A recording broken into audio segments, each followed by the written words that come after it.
दोस्तों नमस्कार। मैं हूं आलोक पाठक और आप देख रहे हैं खबर दस्तक। 2022 के चुनाव था, याद करिए। जनवरी के तीसरे हफ्ते से चुनाव प्रचार शुरू हुआ था। पहले दौर का मतदान होना था पश्चिमी उत्तर प्रदेश में। उत्तर प्रदेश के पहले दौर का चुनाव मैंने बताया ना, पश्चिमी उत्तर प्रदेश में होना था। बड़ी बुरी स्थिति थी भाजपा की उत्तर प्रदेश में। तो अमित शाह ने पश्चिमी उत्तर प्रदेश से चुनाव प्रचार शुरू किया था। वो कई लोग विधानसभा क्षेत्रों में घर घर जाकर उन्होंने भाजपा का प्रचार किया था और मंचों से कहा था कि उत्तर प्रदेश में योगी जी के राज में कानून व्यवस्था इतनी बढ़िया है कि रात को 12 बजे 2 बजे कोई बेटी गहने पहनकर स्कूटर से शहर में एक कोने से दूसरे कोने तक जा सकती है। वो पूरी तरह से सुरक्षित है। और उसके बाद से जब से भारतीय जनता पार्टी की सरकार बनी है, महिला सुरक्षा के मामले में ये सरकार लगातार फेल हुई है। महिलाओं के मामले में, अपराध के मामले में पूरे देश में ये नंबर 1 है एनसीआरबी के आंकड़ों के हिसाब से। और पिछले 3 दिनों से तो 3 बड़ी घटनाओं ने उत्तर प्रदेश को झकझोर कर रखा है। झांसी में एक साहसी महिला ऑटो चला के अपने परिवार का पालन पोषण करते थे, उसकी जान ले ली गई बेरहमी से। कानपुर में एक 14 साल की नाबालिग बेटी को गाड़ी में किडनैप किया गया और एक तथाकथित पत्रकार और एक पुलिस विभाग के चौकी इंचार्ज दरोगा ने उसकी आबरू लूट ली। ये 2 दिन पहले की घटना है और आज जो हुआ वो तो बड़ा ही शर्मनाक है। वो योगी आदित्यनाथ के सारे दावों की पोल खोल रहा है। मेरठ के सरगना में एक ग्राम में एक माँ एक बेटी गन्ने के खेत में कुछ काम करने के लिए जा रही थी। गांव का एक दबंग आता है, मां पर हमला करता है। मां घायल हो जाती है, उसकी बेटी को उठा ले जाता है। बाद में इलाज के दौरान उस मां की मौत, जान चली जाती है। वो महिला दलित समाज की थी और उसकी बेटी का अभी तक कोई पता नहीं है। ये घटना होती है सुबह 8 बजे और अभी तक जब मैं वीडियो रिकॉर्ड कर रहा हूं तब तक न लड़की बरामद हुई है, न आरोपी गिरफ्तार हुआ है। आप देखिए ना, मेरठ की घटना में जिन दबंगों ने दलित की बेटी को किडनैप किया, उसकी मां को मार डाला। कानपुर में जिस दरोगा ने आबरू लूटी, वो फरार चल रहा है। और मीडिया में क्या चलाया जा रहा है? सोशल मीडिया में हैशटैग जाया जा रहा है कि योगी जी यूथ आइकॉन है। अगर यही सब चीजें उत्तर प्रदेश में अखिलेश यादव के राज में हुआ करती थी तो मीडिया चलाता था कि उत्तर प्रदेश में जंगल राज है। लेकिन अब कोई चैनल इस पर कोई बहस नहीं करेगा। मेरठ से दिल्ली की दूरी जानते हैं कितनी है? नोएडा की दूरी 50 किलोमीटर भी नहीं है। लेकिन नोएडा की कोई स्टार एंकर सरगना के उस गांव में नहीं पहुंची जहां एक दलित बेबस बाप रो रहा है। एक तरफ उसकी पत्नी की निर्जीव शरीर पड़ा हुआ है, दूसरी तरफ उसकी बेटी गायब है। सरगना के विधायक, समाजवादी पार्टी के नेता अतुल प्रधान जब उस बेबस पिता से मिलने गए तो फूट फूट के रोने लग गए। और साहब, जब दलितों पे किस तरह का कुछ मामला होता है तो हर आदमी राजनीति करने तो उतर आता है। चंद्रशेखर आजाद भी आ गए, मायावती ने भी ट्वीट कर दिया, अखिलेश यादव ने भी ट्वीट कर दिया।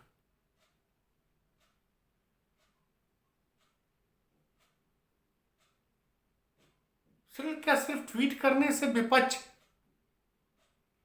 पीड़ितों को न्याय दिला पाएगा? और कहां गए काश मीडिया योगी जी से सवाल पूछ पाती कि योगी जी, ये आप जो दावे करते हैं, आपके दावे तो सब गलत साबित हो रहे हैं। पिछले 3 दिनों में जो हुआ, आप जरा कल्पना कीजिए, अगर उत्तर प्रदेश में नहीं बंगाल में हुआ होता, कर्नाटक में हुआ होता, तमिलनाडु में हुआ होता, तो नोएडा की तमाम चैनल्स वहां पहुंच गए होते और सरकारों से सवाल पूछा जाता। बंगाल में होता तो ममता बनर्जी से इस्तीफा मांगा जाता। लेकिन क्या योगी जी से किसी मीडिया चैनल वाले ने इस्तीफा मांगा? और जरा सोशल मीडिया के वीरों से भी मेरा सवाल है, याद करिए, जब हाई कोर्ट ने कुलदीप सेंगर को जमानत दे दी थी तो और उसके बाद सुप्रीम कोर्ट ने उनकी जमानत रद्द की थी, तो ट्विटर पर ट्रेंड चल रहा था कि कुलदीप सेंगर बेगुनाह है। और पुलिस वालों के मामले में तो जब उनके ऊपर किसी की आबरू लूटने के आरोप लगते हैं तो जरा मैं कुछ किस्से बताऊंगा। उत्तर प्रदेश सरकार में एक साहब हैं, वो लगातार डीजीपी लेवल के अधिकारियों के दुलारे रहते हैं हमेशा। उन साहब पर 2019 के कुंभ पर के दौरान एक बेटी की आबरू लूटने का आरोप लगा। उस बेटी ने तमाम जगह शिकायतें की, कोर्ट में जाने की धमकी दी, तब जाके लोकसभा चुनाव के पहले एफआईआर दर्ज हुई। और उसके बाद उस मामले में क्या हुआ कुछ पता नहीं चला। वो साहब चूंकि मीडिया से बहुत उनके अच्छे ताल्लुकात थे, तो उनके मुझे लगता है कुछ उनके खास पत्रकारों ने लिख दिया था कि साहब सस्पेंड हो गए। साहब सस्पेंड हुए कि नहीं हुए नहीं पता। उस केस में क्या हुआ किसी को नहीं पता। और पुराने वाले कार्यकारी साहब जाते जाते उनको पुलिस मुख्यालय में एक बड़ी कुर्सी देके चले गए। इसी तरह का केस एक एसीपी के खिलाफ 2024 में लखनऊ कानपुर में ही लगा था। उस एसीपी साहब पर आरोप लगा कि उन्होंने आईआईटी कानपुर की एक छात्रा के साथ नजदीकियां बढ़ाई, उसकी आबरू लूटी। बाद में उस आईआईटी कानपुर की छात्रा ने तमाम साक्ष्य उपलब्ध कराए, केस हुआ, साहब ट्रांसफर हो गए। उस मामले में क्या हुआ आज तक किसी को पता नहीं। कानपुर वाले मामले में हालत यह थी कि जिस थाने में मुकदमा दर्ज होना था, वहां लड़की जब पहुंची पीड़ित लड़की अपने भाई के साथ पहुंची, तो रात को पुलिस वालों ने उसे भगा दिया। जब उन्हें पता चला कि लड़की ने एक दरोगा का नाम लिया जो उस थाने का एक चौकी का इंचार्ज है।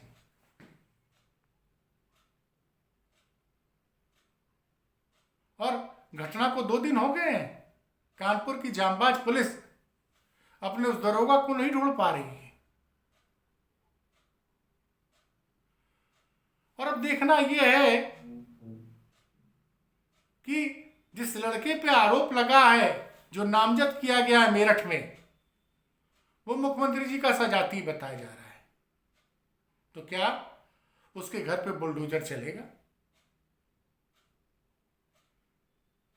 ये जो भी इतने गंभीर अपराध हो रहे हैं उत्तर प्रदेश में, महिलाओं को लेकर विशेषकर, उस पर मीडिया इतना खामोश क्यों रहती है? आप सोचिए कि क्या आप कितना बड़ा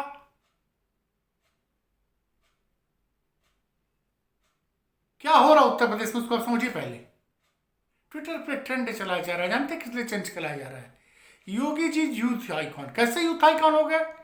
क्योंकि एक तो उत्तर प्रदेश पुलिस में 2018 के बाद 2025 की 31 दिसंबर को कुछ वैकेंसीज आती हैं।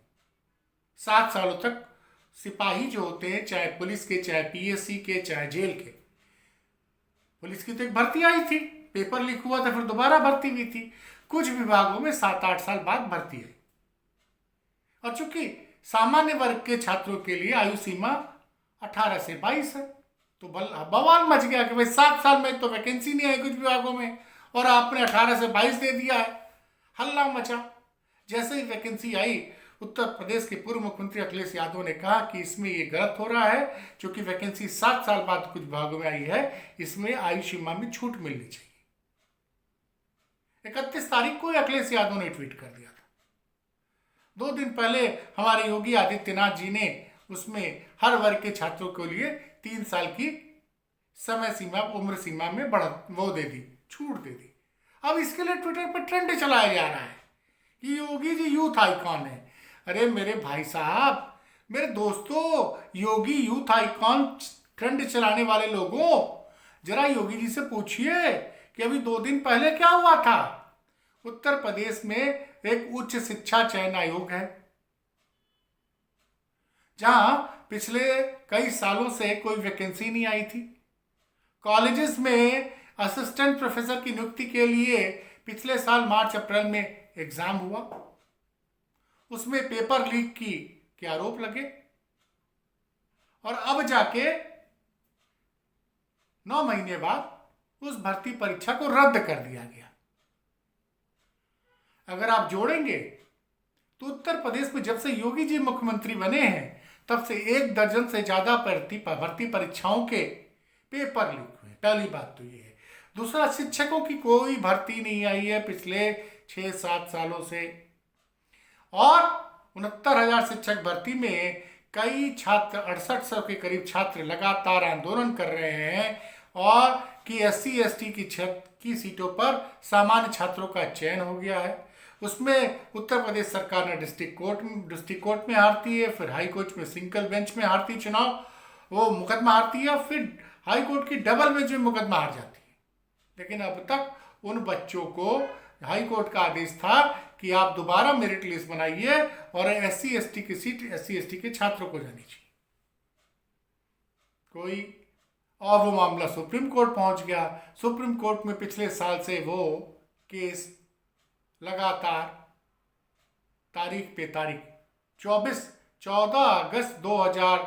अगस्त 2024 को हाई कोर्ट की डबल बेंच का फैसला आया था। मामला आज तक सुप्रीम कोर्ट में पेंडिंग है। और जिस राज्य में बेरोजगारी बहुत ज्यादा बढ़ी हुई है, वहां पे ट्विटर पे क्या ट्रेंड चलाया जा रहा है कि Yogi ji is youth icon. क्या किया उन्होंने योगी जी ने? और महिला सुरक्षा के मामले में, दलितों के मामले में, हमारी दलित नेता पूर्व मुख्यमंत्री मायावती जी भी अब से कुछ देर पहले उन्होंने ट्वीट किया। विपक्ष की बड़ी परेशानी क्या है? समाजवादी पार्टी के तो स्थानीय विधायक कम से कम पीड़ित परिवार से मिलने पहुंचे। चंद्रशेखर रावत जी ने भी अब जाएंगे, मेरठ का मामला है। बहन जी ने जो ट्वीट किया है मैं आपको पढ़ के सुना रहा हूं। मायावती का ट्वीट आपको पढ़ के इसलिए सुनाना जरूरी है कि उसके कमेंट में क्या कहा जा रहा है। जरा समझिए उत्तर प्रदेश में किस तरह से माहौल बनाया जाता है।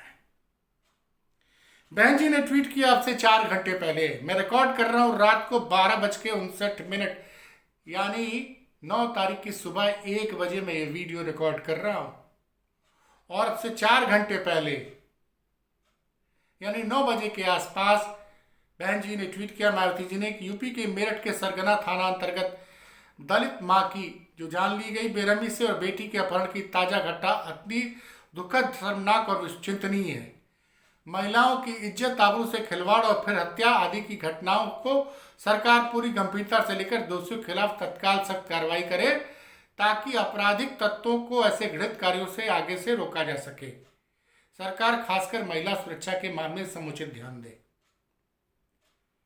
इसमें मेरठ पुलिस का रटा जवाब आ गया।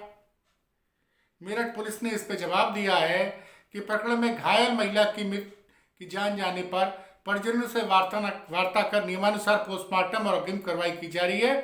परिजनों की तहरीर पर गंभीर धारा मुकदमा दर्ज किया गया है। 2 पुलिस अधीक्षक के नेतृत्व में गिरफ्तारी के लिए 6 टीमें लगाई गई हैं। कुछ व्यक्तियों को हिरासत में लेकर पूछताछ की जा रही है। सवाल यह है कि गिरफ्तारी कब होगी? लोग पूछ रहे हैं कि योगी जी बुलडोजर कब चलेगा। वैसे लोग पूछ रहे हैं योगी जी, कि कोडीन कफ सिरप मामले में आलोक सिंह के घर बुलडोजर कब चलेगा, अमित सिंह टाटा के घर पे बुलडोजर चलेगा, कब बुलडोजर चलेगा।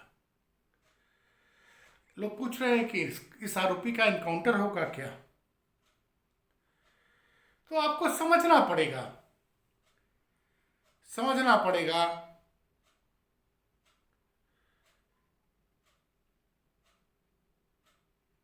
सबसे बड़ी बात यह है कि योगी सरकार जीरो टॉलरेंस का दावा करती है। कानून व्यवस्था के इतने बुरे हालात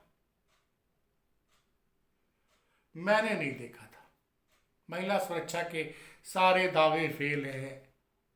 दिन में 8 बजे एक गांव में मां को घायल करके बेटी को उठा ले जा रहे हैं, और जब मैं वीडियो रिकॉर्ड कर रहा हूं उस घटना के 17 घंटे बाद तक अभी तक खबर नहीं आई कि वो आरोपी गिरफ्तार हुआ या नहीं हुआ, वो बेटी बरामद की गई सकुशल या नहीं की गई। और याद कीजिए, उत्तर प्रदेश पुलिस कांवड़ियों पर पश्चिमी उत्तर प्रदेश में हेलीकॉप्टर से पुष्प वर्षा करती थी। ये पुष्प वर्षा करते करते एक एडीजी साहब योगी जी के इतने करीबी हो गए कि फिर वो एडीजी लॉ एंड ऑर्डर बने, कार्यकारी डीजीपी बने, रिटायर हो गए। रिटायरमेंट के बाद भी योगी जी ने उनको बहुत अच्छी पोस्ट दे दी। इन अपराधियों को ढूंढने के लिए क्यों नहीं हेलीकॉप्टर लगाए जा रहे हैं, और क्यों नहीं मेरठ के पुलिस कमिश्नर को सस्पेंड किया जा रहा है कि आप के रहते ऐसा कैसे हो गया। योगी जी कभी किसी पुलिस वाले पे कड़ी कार्रवाई नहीं कर पाते हैं, और उनके प्रशंसक लिखते हैं कि योगी जी के राज में कोई अपराधी नहीं बचेगा। उत्तर प्रदेश में दलितों की आवाज आप उठाइएगा तो यूट्यूब को पसंद नहीं आता। आखिर हम जैसे लोग जो कोशिश करते हैं कि सरकार से कुछ सवाल पूछ सके, हमारे पास इतने संसाधन नहीं है कि हम टीवी चैनल शुरू कर सके, हम रोज रोज अखबार छाप सके,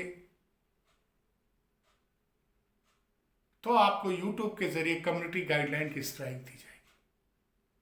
फिर भी जब तक हूं सवाल पूछता रहूंगा। जवाब तो देना ही पड़ेगा, आज नहीं तो कल, क्योंकि आप हमारे सवालों से बच सकते हैं, लेकिन 15 महीने बाद योगी जी आपको जनता की अदालत में जाना है। और जनता ने 2024 के लोकसभा चुनाव में भारतीय जनता पार्टी को हराया था। उस हार से ना आपने कुछ सबक लिया है, ना आपकी सरकार ने योगी जी।